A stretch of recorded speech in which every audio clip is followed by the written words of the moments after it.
Bueno, el día de hoy vamos a hablar de taquiarritmias para continuar con las clases de arritmias. La semana pasada vimos bradiarritmias y pues vamos a continuar con este tema que es un poco más extenso y digamos lo que tiene más variedades de arritmias, pero realmente el manejo como tal es sencillo.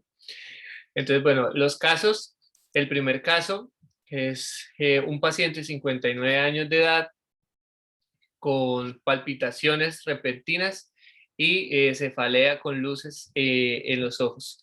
Entonces, la pregunta que nos hacen es, ¿cuál es el ritmo? Entonces, pueden pausar un poco el video y mirar con detalle para dar un diagnóstico. El siguiente caso es un paciente de 60 años con dolor torácico en el momento hipotenso. Pausan el video. El siguiente caso es una muchacha de 25 años con sensación de palpitación desde hace una hora sin otro hallazgo al examen físico. Bueno, entonces, para definir taquiarritmia o taquicardia, vamos a definirla como una frecuencia mayor a 100 latidos por minuto.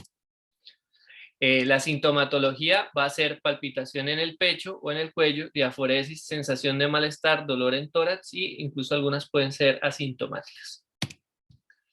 Los signos de inestabilidad que van a ser muy importantes a la hora de tomar la decisión de qué manejo se le va a dar, va a ser pérdida de la conciencia, hipotensión, angina de pecho, insuficiencia cardíaca o signo de choque. En la parte de la fisiopatología vamos a encontrar que dependiendo de dónde se origine, dependiendo de dónde se origine la arritmia, la vamos a dividir en ventriculares y supraventriculares. Algunas veces las llamamos auriculares, pero sin embargo el término correcto es supraventricular debido a que algunas dependen de la aurícula, sin embargo hay otras que se desarrollan a nivel del nodo auriculoventricular. Entonces, para fines prácticos lo vamos a llamar supraventriculares.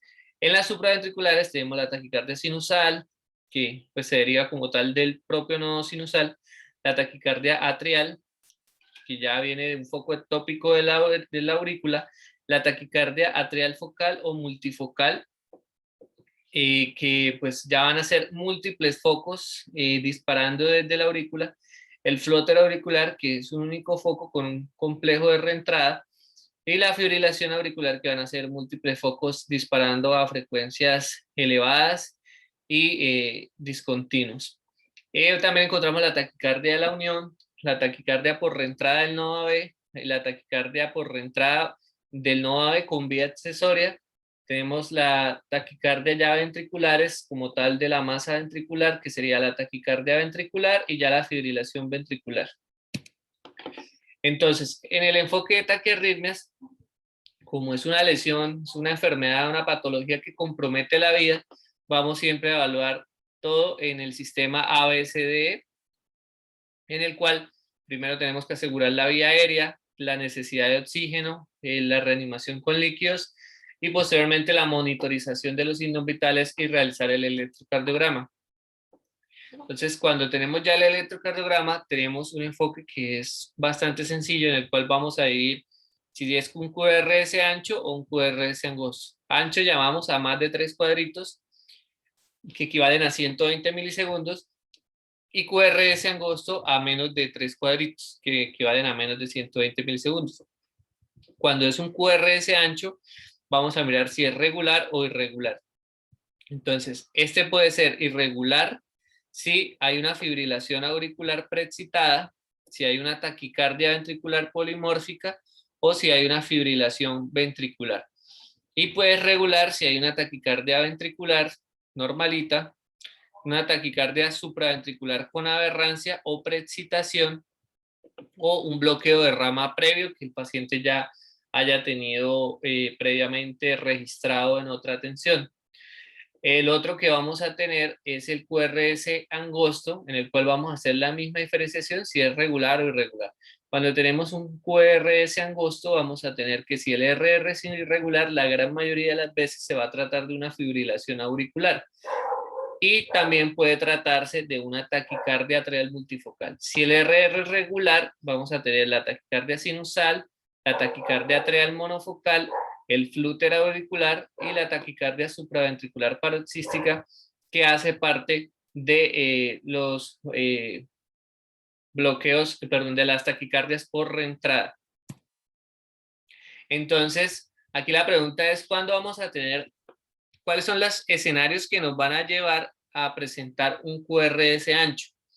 Entonces, cuando de verdad tengamos una taquicardia ventricular, pues esa va a ser la más frecuente, pero también podemos tener taquicardias supraventriculares que van a aparecer taquicardias de complejos anchos por un bloqueo de rama previo, si el paciente tenía un bloqueo de rama derecho o izquierdo previo y presenta una taquicardia supraventricular, va a esos complejos van a ser anchos, que tenga un haz anómalo en el cual pase el impulso directamente por el haz y llegue directamente al ventrículo, van a ser complejos anchos, y una aberrancia, que es que si la taquicardia se dispara justo en el periodo refractario del miocardio y el nodo AB, pues van a presentar complejos anchos. Entonces, ¿cómo vamos a hacer para diferenciarlo?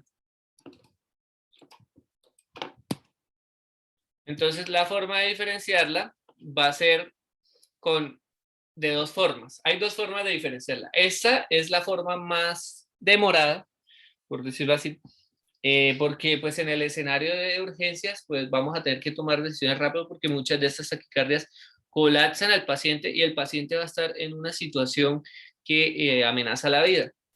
Pero se han descrito tradicionalmente varios algoritmos, el cual uno de los más conocidos es el de Brugada y el de Brekey, en el cual vamos a ir paso a paso mirando si hay una serie de características electrocardiográficas para poder definir si es supraventricular o es una verdadera ventricular. Actualmente y más recientemente está este algoritmo propuesto, que es el algoritmo de las extremidades, que aquí en la curva ROC vemos que tiene buena sensibilidad y buena especificidad, y que pues es el que les traigo en este momento como método propuesto para hacer una evaluación. Entonces, en este vamos a ver que el primer paso va a ser la presencia de una R en las derivadas ABR, una R monofásica. Si está presente, inmediatamente hablamos que es una taquicardia ventricular. Si no, seguimos preguntando, y si hay un QRS predominantemente negativo en las derivadas de 1, de 2 y de 3, si la respuesta es positiva, vamos a decir que es una taquicardia ventricular. Si no, continuamos con la tercera pregunta, en la cual vamos a ver que hay una posición al complejo QRS en las derivadas de las extremidades. Entonces tenemos que ver la onda T. Si está opuesta al QRS, decimos que sí y se trataría de una taquicardia ventricular. Y si no, entonces hablamos que es finalmente una taquicardia supraventricular con aberrancia o con bloqueo previo. Vean que cada vez que pasamos de paso a paso, la sensibilidad y especificidad van bajando. Entonces, si aquí encontramos la presencia de una onda R y es positiva, entonces hablamos con bastante confianza que esa taquicardia es ventricular. Si no, seguimos cada una de las preguntas, pero cada vez es menos específico. Entonces, cuando ya hablamos de taquicardias supraventriculares, vamos a dividirlas en las que tienen RR variable y RR constante. Entonces, las de RR variable, como ya les había mencionado, la principal es la fibrilación auricular, y de segunda opción la taquicardia atrial multifocal. Y de RR constante, la taquicardia sinusal, la taquicardia atrial monofocal, la taquicardia por reentrada nodal, que la hay variedad común y variedad no común, la taquicardia por reentrada nodal del haz de Kent, y la taquicardia reciprocante de la unión AB, o también llamada taquicardia de Kummel, y el flúter auricular. Entonces, en la taquicardia sinusal, pues tenemos una taquicardia que es de más de 100 latidos por minuto, que puede llegar entre 100 a 200 latidos por minuto, en la cual vamos a tener características sinusales, que va a ser una onda P, características sinusales, o sea, que sea positiva, que sea menor de 2 cuadritos de altura, menor de 2 cuadritos de ancho, que sea positiva en D2 y en B1, y que cada onda P vaya seguida de su QRS.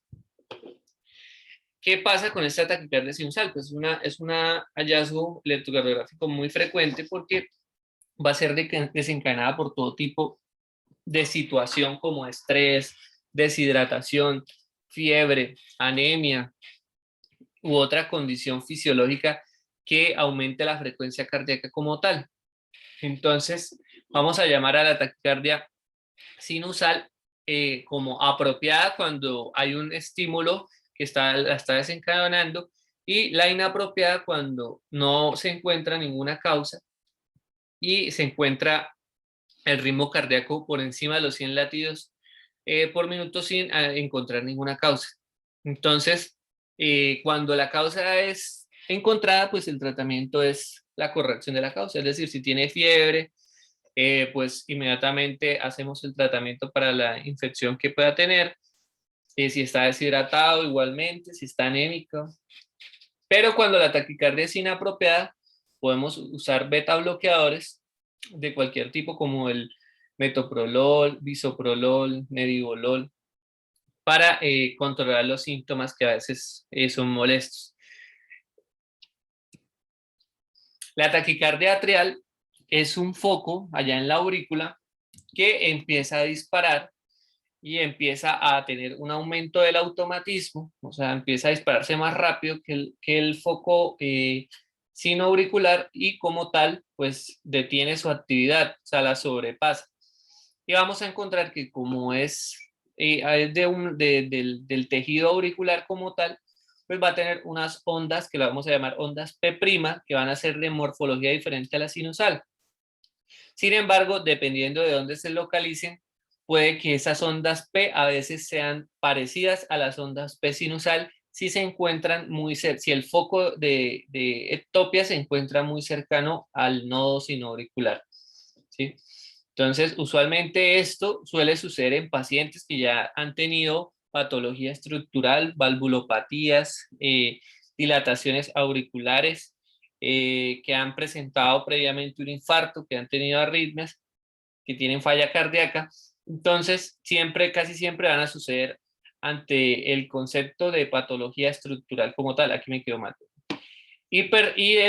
La cosa particular con las taquicardias atriales en general es que las maniobras vagales, que van a ser las maniobras esenciales de las taquicardias supraventriculares, y la adenosina, que es el medicamento de elección, no tiene una buena respuesta en este tipo de taquicardia. Puede que disminuya los síntomas, la velocidad de la frecuencia, sin embargo, no la va a parar como tal. Entonces, acá observamos en el electrocardiograma cómo hay una taquicardia que va aproximadamente a 150 latidos por minuto, y vemos cómo hay unas ondas P, ¿sí?, acá, que son invertidas, que son negativas, igualmente acá, y que son anchas, que no corresponden a una P sinusal, ¿sí? Aquí en D2 es negativa. E igualmente abajo vemos esta onda P, como es alta, mide más de 2 cuadritos, y pues esta nos lleva a una taquicardia que podemos evidenciar acá contando la frecuencia cardíaca. Sin embargo, vemos que si nos ponemos a mirar, las ondas P son parecidas, todas son parecidas. Y aparte vemos que el ritmo es regular, ¿sí? Esa es la característica de la taquicardia atrial. Entonces, como ya les dije, usualmente no responde a las maniobras vagales o al uso de la adenosina. E incluso tampoco responden muy bien a la cardioversión, e incluso se puede aumentar su velocidad y empeorar la taquicardia y empeorar los síntomas. Entonces, lo que se trata de hacer es usar beta bloqueadores y calcioantagonistas en la fase aguda, tratar de revertir el ritmo a ritmo sinusal con flecainida o propafenona. Y ya en la parte de la prevención ambulatoria se puede dejar propafenona, procainamida, y si la función ventricular está deprimida, amiodarona o sotalol. Y si no mejora, se puede hacer una ablación con radiofrecuencia, y si aún no mejora con esto, se puede hacer una ablación del nodo AB y colocarle definitivamente un marcapasos, porque hay riesgo de que se desencadenen estos episodios agudos. La otra que tenemos es la taquicardia por reentrada nodal, la cual tenemos una variedad común y una variedad no común. Entonces, ¿qué pasa acá? Básicamente, lo que sucede es que el nodo AB usualmente lo que realiza de su función es que llega el impulso de las aurículas y el nodo AB tiene la función de enlentecer un poco esto, que es lo que conocemos como el intervalo PR, y posteriormente continuar por el haz de His. Pero hay algo en esta patología que se llama una disociación longitudinal del nodo AB, en el cual el nodo AB tiene otra vía que, a diferencia de la anterior, conduce más rápido. Entonces, cuando llega el impulso acá, en la variedad común, el impulso ingresa por la vía lenta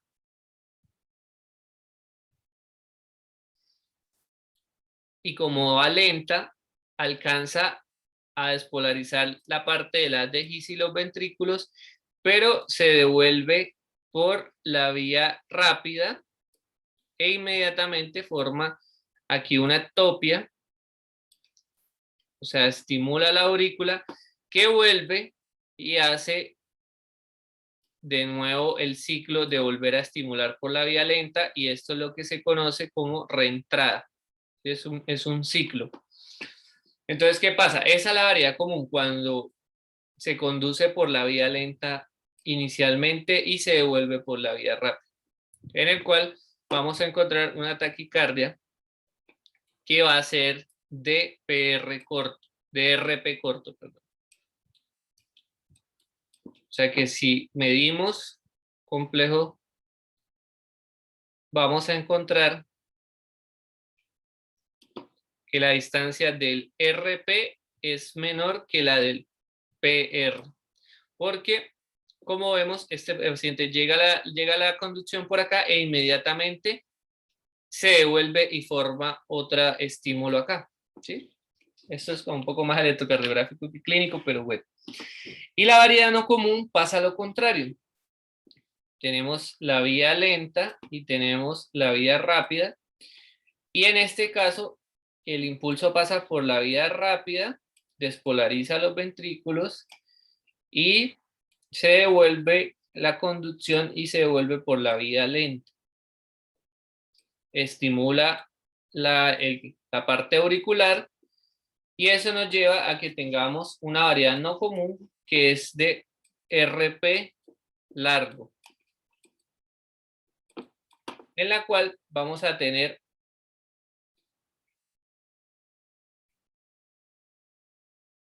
lo contrario. ¿Listo? Entonces, el mecanismo es de reentrada circular, así como lo estoy explicando acá. Esto ocupa el 60% de las taquicardias paroxísticas supraventriculares.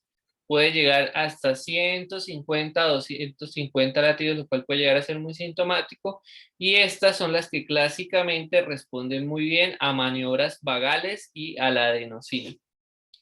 ¿Listo? Entonces aquí vemos lo que pasa más o menos.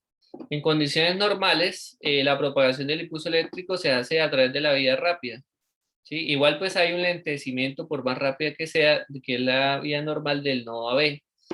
Pero cuando sucede, empieza a colocarse por la vía lenta, pasa por la vía lenta, se devuelve por la vía rápida y forma acá la extrasístole auricular, como la vemos, formando lo que se conoce como la reentrada, ¿sí?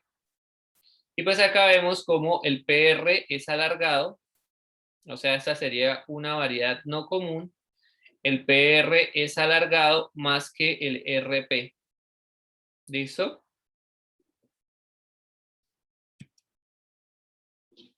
La taquicardia por reentrada nodal, entonces la vemos acá. Así es como se nos va a presentar el paciente. Llega el paciente quejándose de palpitaciones, disnea, cefalea, malestar.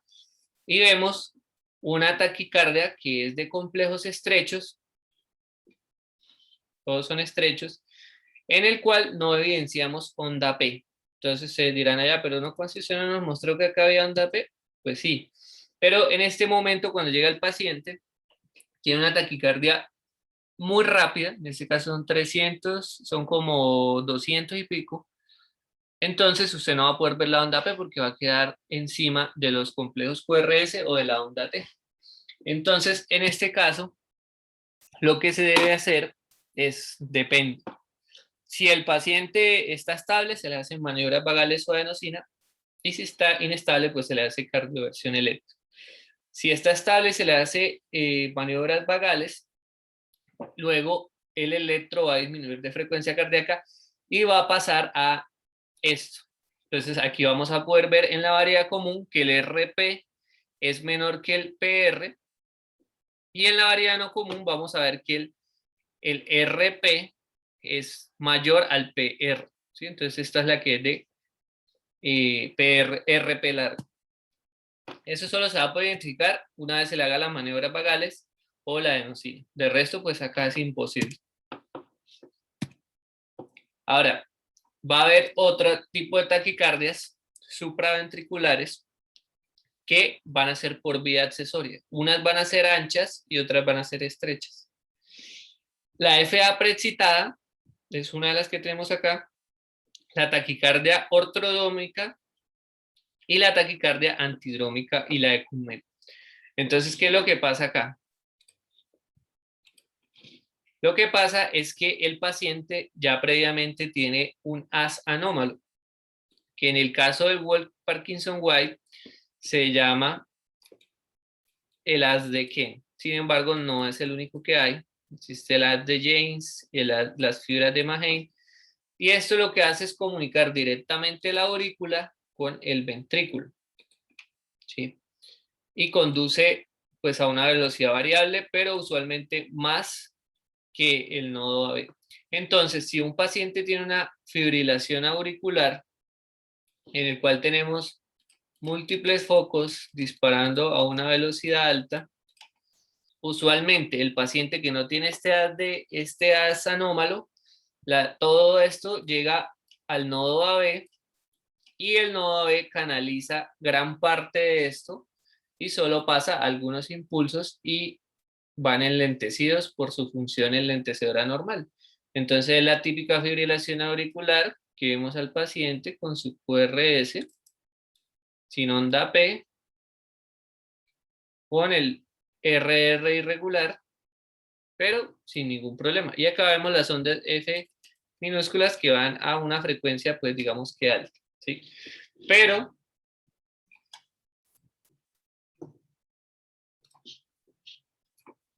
lo que sucede en el paciente que tiene las de Ken o otra de las conducciones de otra de las vías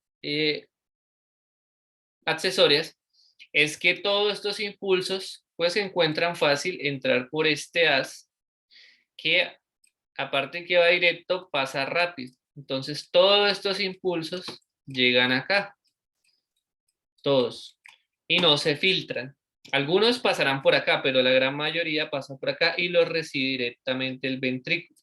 Y como los recibe directamente el ventrículo, entonces estos complejos van a ser anchos. Esa es la FA preexcitada. Ahora, la taquicardia ortrodómica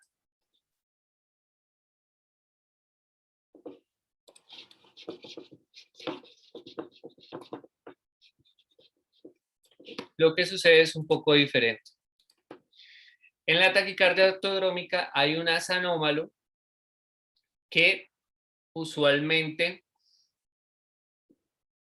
está el estímulo sinusal desde acá, llega al nodo AB, se transmite, se despolarizan los ventrículos y asciende por el trayecto anómalo. Despolariza las aurículas acá y esto hace que se perpetúe un ciclo. Esta es la ortodrómica, en la cual, como el impulso inicial pasa por el nodo AB, porque solo conduce retrógradamente, entonces se llama ortodrómica porque va en la dirección del reloj. Entonces vamos a tener que van a ser unos complejos angostos, porque se transmiten a nivel del nodo AB. Pero si sucede lo contrario,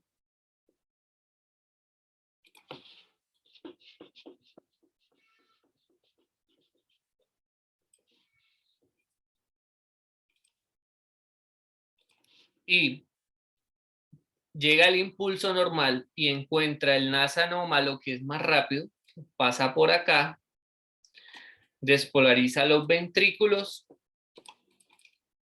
vuelve la conducción por acá, se viene por el nodo AB y despolariza las aurículas y vuelve el ciclo. Entonces, en este caso, como pasa directamente, vamos a encontrar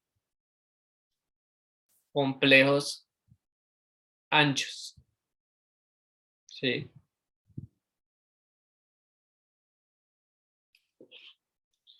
Y la taquicardia de Kummel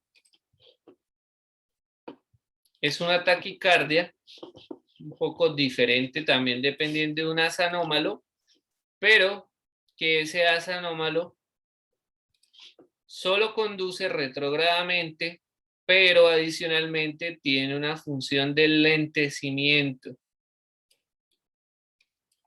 Entonces, el estímulo va a llegar al nodo AB, va a pasar, después de los ventrículos, llega la energía a este nivel, se viene por el asa anómalo, que aparte tiene fenómeno de retraso en conducción, y vuelve y despolariza la aurícula. Y esa es la que conocemos como la taquicardia de Kummel. Entonces, de lo que les estaba hablando, la primera es la FA preexcitada, en la cual todos los impulsos de la FA pasan a través del asa anómalo de Kempf, despolarizando inmediatamente el ventrículo, por lo cual vamos a encontrar taquicardias de complejos anchos, bastante variadas,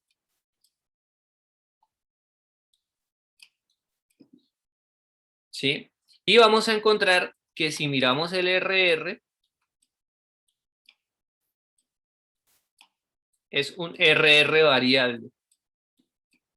Entonces, siempre que tengamos una taquicardia de complejos anchos y un RR variable y a una frecuencia cardíaca bastante alta, que haría 1, 2, 3, 4, 5, 6, 7, 8, 13, 14, 15, 16, 17, 18, 19, 20, 21, 22, 23, 24, 25, 26, 27, 28, 29, 30, y hay 1, 2, 3, 4, 5, 6, 7, 8, 9, 10, 11, 12, 13, 14, 15, 16, 17, 18, 19, 20, 21.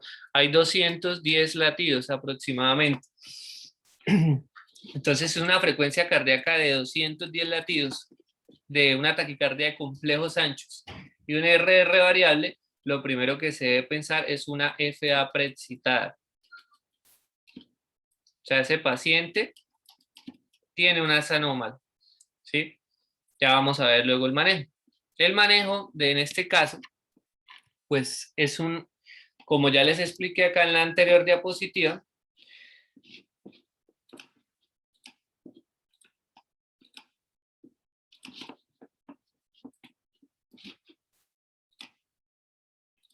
si todos los fenómenos auriculares están pasando por acá y algunos pasan por acá, a este paciente lo que se debe hacer es una cardioversión eléctrica. Porque si usted le da cardioversión farmacológica, bloquea el nodo AB y eso hace que los pocos impulsos que medio pasaban por el nodo AB, ahora todos pasan por el asa anómalo y eso puede empeorar.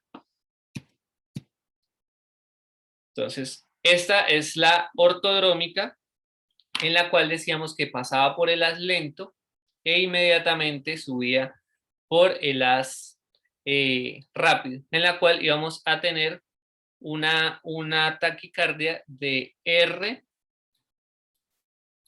corto, ¿sí? De RP corto. O sea, esta es la R, esta es la P y esta es el PR. Entonces, esta es una RP corto. Y que íbamos a tener complejos estrechos.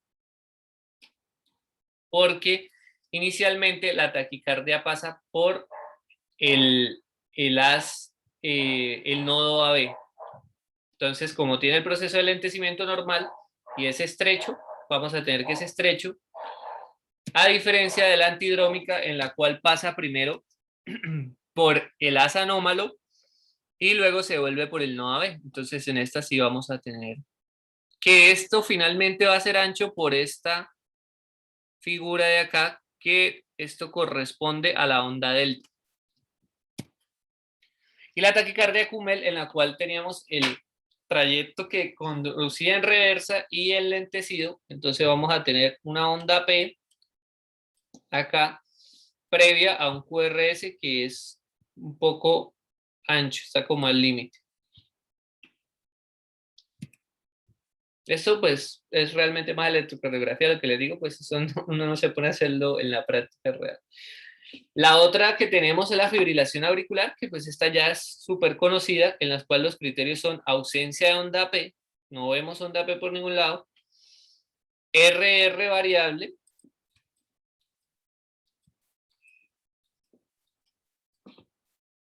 RR variable y complejos estrechos. Entonces, esta es una fibrilación auricular de las normales.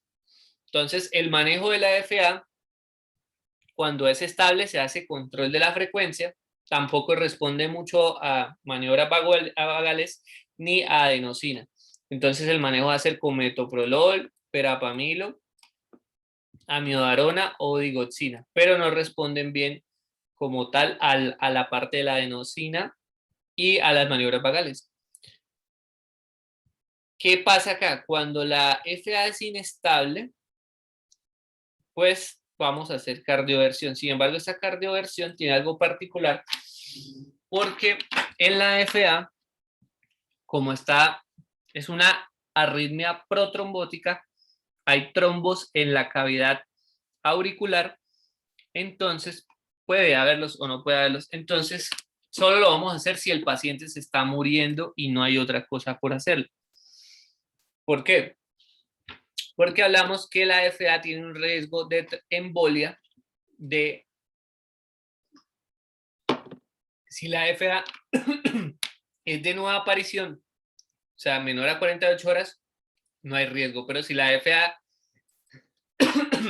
es de más de 48 horas, hablamos de que hay un riesgo embólico y al realizar la cardioversión podemos desprender trombos que pueden hacer un ACV. Entonces, solo lo vamos a usar si el paciente se está muriendo. Si no, si no hay respuesta a esto y hay que cardiovertirlo, entonces vamos a hacer primero una ecocardiografía que descarte los trombos incavitarios y se le da anticoagulación previa 3 semanas antes de la cardioversión y 4 posteriores de anticoagulación posterior a la cardioversión. La otra patología es el flúter, en el cual vamos a encontrar complejos QRS con RR constante y la presencia de estas ondas F mayúscula o en sierra, que si usted traza una línea así, pareciera que fuera un serrucho, que es una arritmia que se produce a nivel de la aurícula, en la cual se hace un complejo circular ahí de ectopia y pues presentamos esto como tal. El manejo, bueno, primero pues se presenta en pacientes cardiópatas que ya han tenido su antecedente de infarto o de alguna otra cosa. Se pueden desencadenar con el ejercicio, con los estimulantes. Muy importante los estimulantes. Uno de los que más desencadenan este tipo de arritmias son los beta-2 agonistas. como el salbutamol, cuando se usa en pacientes mayores de 65 años. Evitar el salbutamol en pacientes mayores de 65 años. Entonces, el EKG va a tener RR regular o variable, porque algunos pueden tener bloqueos. Y la frecuencia que maneja va a estar entre 250 a 300, la frecuencia auricular. Las maniobras vagales no sirven y el manejo va a ser prácticamente el mismo que de la fibrilación auricular. La taquicardia atrial multifocal, ya vimos la taquicardia atrial. La taquicardia atrial multifocal va a ser una taquicardia en la cual vamos a encontrar varios focos. Primero va a ser una taquicardia de complejos estrechos con un RR variable. Y vamos a encontrar varios focos de diferente morfología, porque hay varias ectopias auriculares que están conduciendo. El manejo va a ser similar al de la taquicardia auricular monomórfica, en la cual vamos a hacer control de la frecuencia cardíaca e intentar revertir el ritmo a ritmo sinusal. Si no, se hace ablación, y si no se hace ablación definitiva del nodo AB más marcapaso. Las taquicardias ventriculares, que son las de complejos anchos, ya sabemos que más de 3 cuadritos, van a ser regulares o irregulares. Entonces, las regulares, la más frecuente va a ser la taquicardia ventricular. Ya hablábamos que puede haber taquicardias supraventriculares con aberrancia o preexcitación, o que haya un bloqueo antiguo conocido, también va a ser de complejos anchos. Vamos a tener un RR irregular en fibrilación auricular preexcitada, que ya la vimos, o cuando la taquicardia sea una taquicardia ventricular monomorfa, o cuando, polimórfica, o cuando ya haya como tal una fibrilación ventricular. Entonces, la taquicardia ventricular monomórfica va a ser de complejos anchos, en el cual el RR es regular, y además vamos a encontrar que las características entre R y R son muy parecidas. Entonces vemos estas montañitas de acá como son totalmente parecidas. Este tipo de taquicardias ventriculares son usualmente desencadenadas por procesos isquémicos y personas que ya tenían cardiopatía previa, cardiopatía estructural previa. Entonces, el manejo va a ser, si no está inestable, va a ser con amiodarona 300 miligramos o lidocaína 1 a 1.25. Esto se va a dar en 30 minutos. Recuerden que la amiodarona solo se da en bolos cuando estamos ante una parada cardíaca. La taquicardia ventricular polimorfa, a diferencia de la anterior, es de peor pronóstico porque el paciente va a estar muy grave, va a estar inestable y en un muy mal estado hemodinámico. Y en lo que vamos a ver son complejos anchos que van a tener diferente morfología entre sí, muy seguidos con diferente morfología. Vemos cómo están diferentes. Entonces, si está inestable el paciente hemodinámicamente, ya no vamos a hacer cardioversión, sino inmediatamente vamos a hacer desfibrilación, porque este paciente tiene mucho riesgo de convertirse a una fibrilación ventricular. Y si está, obviamente, con pseudoanalgesia, porque aunque el riesgo es alto, pues el paciente aún está consciente o está despierto, mejor dicho. Y si es estable, vamos a usar beta bloqueadores, vamos a realizar la coronografía para colocar el stent, manejo con amiodarona o cardioversión eléctrica si se está descompensando. La otra taquicardia irregular ventricular es la taquicardia conocida como la torsión de puntas, en la cual, a diferencia de la otra, hay complejos que son diferentes, pero van a estar agrupados.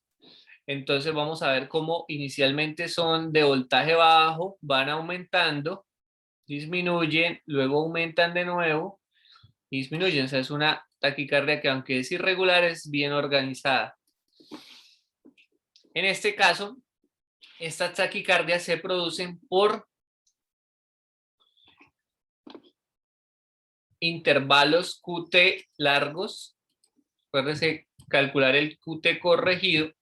En los electrocardiogramas la mayoría de veces lo dan. Cuando tenemos un paciente con QT largo, que además tomó algún medicamento, como ahorita muy famoso la acitromicina, del cual ya tenía un riesgo para desarrollar arritmias ventriculares tipo torsión de puntas, y tomó acitromicina que le enviaron para el COVID supuestamente, y empezó a desarrollar una taquicardia de torsión de puntas. En este caso, el manejo va a ser con sulfato de magnesio con impregnación de 2 gramos y una infusión de 1 a 2 gramos.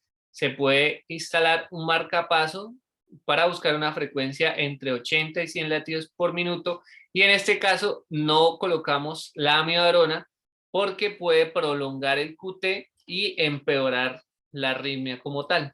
También pues vamos a hacer corrección hidroelectrolítica.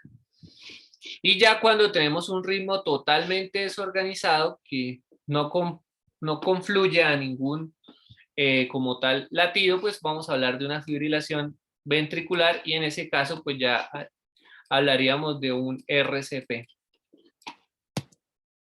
Entonces ya por el manejo, que esto es realmente lo importante de las taquiarritmias, vamos a ver que pues el algoritmo, vamos a hacer inicialmente la valoración con ABCDE, pues deben tener pulso porque si no hablaríamos de una actividad eléctrica sin pulso o una fibrilación ventricular, dar oxígeno si se necesita, obtener un acceso venoso, monitorizar el electrocardiograma, los latidos, la saturación, realizar un electrocardiograma de 12 derivaciones e identificar y tratar las causas subyacentes, como por ejemplo las anomalías hidroelectrolíticas. Vamos a evaluar estas 4 componentes, que va a ser shock, síncope, isquemia miocárdica y falla cardíaca. Si cumple alguna de estas, vamos a decir que el paciente está inestable, lo vamos a llevar a cardioversión.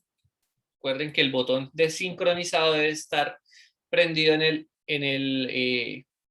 el carro de paro, y el cardiodesfibrilador lo que va a realizar es garantizar que el voltaje lo va a dar justo en el QRS.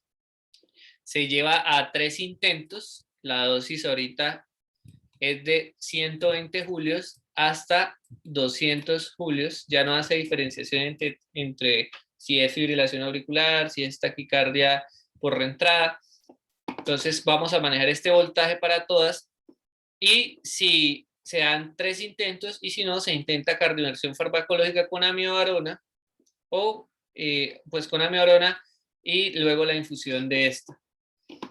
Si el paciente no tiene ninguno de unos componentes, vamos a decir que está estable. Entonces lo siguiente que vamos a poder analizar es si es ancha o estrecha.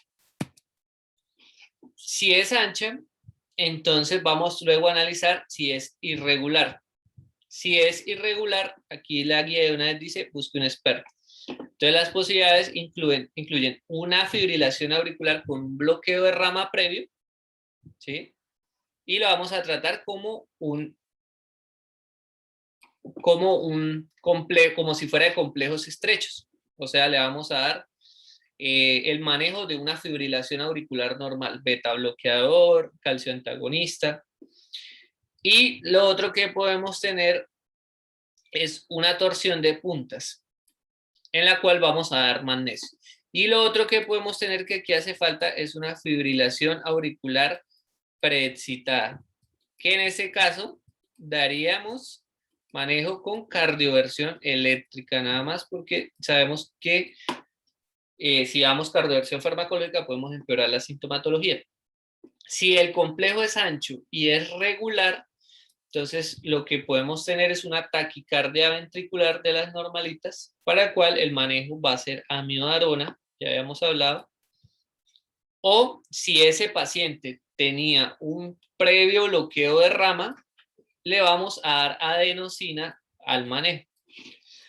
Si está estable y el complejo QRS es angosto, entonces igualmente vamos a preguntarnos, ¿es regular? Si es regular, vamos a darle maniobras vagales, que ya ahorita vamos a ver cómo se hacen, adenosina, si no mejora con las maniobras vagales, que se da un bolo IV de 6 miligramos, se impulsa con 20 cc de solución salina y se puede repetir una dosis de 12 miligramos. Al día de hoy, en las más guías de 2020, solo se puede dar una segunda dosis de 12 miligramos. Antes se podía dar una tercera de dosis. Y se monitoriza continuamente. Si es irregular, entonces posiblemente se trate de una fibrilación auricular. Entonces vamos a controlar el ritmo con beta bloqueadores, con calcio antagonistas y considerar digoxina y amiodarona si hay falla cardíaca previa. Entonces, acá por la parte regular, si se le hizo una maniobra y se dio adenosina, entonces se pregunta a uno, ¿volvió al ritmo normal? Entonces, si sí, entonces posiblemente era una taquicardia supraventricular paroxística por reentrada. Se deja al paciente monitorizado, se registra un electrocardiograma nuevo y si recobra se puede dar adenosina de nuevo y considerar iniciar un manejo profiláctico para que ese paciente no se vaya para la casa sin nada. Si no, entonces llamamos a un experto y posiblemente eso se trate de un flúter auricular en el cual vimos que lo que es de topias auriculares no mejora ni con adenosina ni con maniobras vagales. Y aquí el otro que haría falta en el irregular es el otro que tampoco mejora con adenosina ni con maniobras vagales, que es la taquicardia auricular multifocal. Entonces, esto es lo que nos habla la guía de la AJA de 2020. Entonces, evalúe apropiadamente la condición clínica. Entonces, vemos que acá está la frecuencia mayor a 150 del ataque de arritmia. Identifique y trate las causas. Entonces, lo mismo, la valoración completa, la ABCDE. Entonces, las preguntas importantes: ¿tiene hipotensión? ¿Tiene alteración del estado mental? ¿Tiene signos de choque? ¿Tiene disconfort, o sea, tiene angina o tiene falla cardíaca? Si no, entonces nos vamos por un lado. Sí, le vamos a dar cardioversión sincrónica, le damos sedación porque acuérdense que el paciente está despierto. Y si tiene complejos estrechos posterior a la sincronización, pues le vamos a considerar darle adenosina. Si no está inestable, entonces vamos a ver el QRS, si es ancho o no. Si no es ancho, entonces vamos a darle maniobras vagales, adenosina, beta bloqueadores o canal de calcio y considerar a un experto.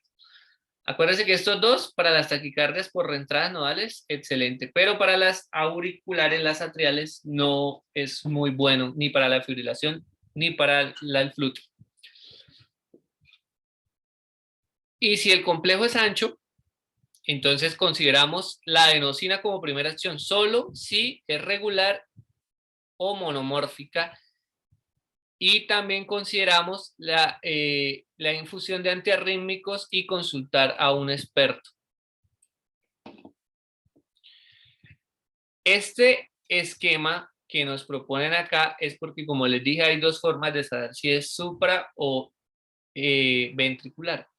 Y una era los algoritmos de Brequet y de Brugada y de las extremidades, y el otro es una prueba con adenosina. Entonces ellos nos dicen acá, si usted que es regular y es monomórfico, dele una prueba con adenosina. Sin embargo, si no mejora, entonces luego se le daría amiodarona.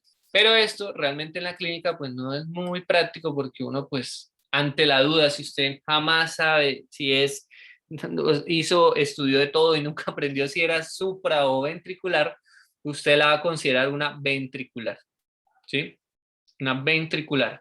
Entonces eso no aplica mucho. Y luego nos dice ya que si es refractaria, busque causas subyacentes, la necesidad de incrementar la energía para la siguiente cardioversión, acuérdense que es de 120 a 200 julios, o adicionar otra droga antiarrítmica o consultar a un experto. ¿sí?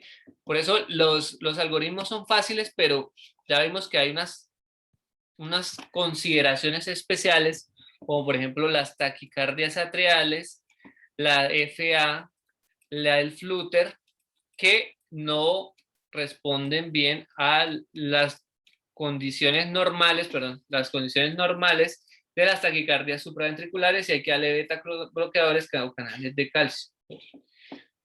¿Sí? Entonces, esa es la importancia de consultar al experto, porque el experto sabe esto. Entonces, cuando hablamos de la maniobra vagal, hay dos tipos de maniobra vagales, pues hay realmente varias, pero clínicamente así fáciles, pues está la maniobra Valsalva y está la maniobra del masaje carotidio. Entonces, el masaje carotidio básicamente se le va a hacer masaje contra aquí, contra el ángulo de la mandíbula y la columna, de forma que se estimule la respuesta vagal. Sin embargo, hay algunos estudios en los que han mostrado que hay pacientes que tienen el seno carotidio muy superficial y algunos muy profundos, en lo cual esta maniobra muchas veces no tiene ninguna respuesta. Y si se va a realizar, se debe realizar intermitente en el lado derecho y luego en el lado izquierdo y nunca al mismo tiempo. Y está contraindicada si hay ya antecedente de patología, antecedente de arterectomía carotidia o de alguna obstrucción de la carótida, o si hay soplo como tal de la carótida, pues está contraindicado porque podemos desprender un trombo y hacer una ACV. Y la otra es la maniobra de Valsalva modificada, en la cual tenemos al paciente acostado, se debe hacer con varias personas, y pedimos que el paciente sople. Usualmente en la clínica pues no tenemos estos medidores así de presión, entonces lo que hacemos es ponerlo a soplar una jeringa con el émbolo cerrado, y le pedimos que sople fuertemente y sin avisarle le subimos las piernas súbitamente y se deja un tiempito ahí al paciente. Eso siempre debe ser con monitorización, como está acá, con monitorización de signos vitales y electrocardiografía, porque el paciente puede hacer una respuesta vagal severa y pues vamos a necesitar reanimarlo con atropina u otra cosa. O puede entrar directamente a un paro cardíaco. Entonces, esto se debe hacer acompañado para poder hacer la subida de las piernas adecuadamente y siempre monitorizado. ¿Listo? Entonces, esto era lo que quería hablarles de las taquicardias. Y pues, aunque ven que es bastante complejo, finalmente lo que tenemos que tener en la cabeza es el algoritmo de manejo. Si está inestable, vamos siempre a cardiovertir al paciente. Y si está estable, sí podemos diferenciar entre si es angosto o estrecho el QRS, si es más de 3 o menor de 3 cuadritos. Y lo siguiente va a ser mirar si es regular o irregular. Ese es como el manejo. Y si tenemos una taquicardia supraventricular que no mejora con maniobras vagales y con adenosina, tenemos que considerar que posiblemente pueda tratarse de un flúter o de una taquicardia atrial monofocal, en la cual se beneficia más de beta bloqueadores y de cáncer antagonistas. E igualmente, si tenemos otra arritmia, como una arritmia ancha de complejos anchos con RR irregular a una frecuencia bastante alta, tenemos que considerar una FA preexcitada en la cual vamos a hacer cardioversión eléctrica y no debemos hacer cardioversión farmacológica. Y lo otro que tenemos que tener en cuenta es que si tenemos una torsión de puntas, debemos hacer el manejo con sulfato de magnesio y no usar amiodarona, porque podemos empeorar el QT corregido y empeorar la RIP. ¿Listo? Entonces nos vemos en una próxima revisión.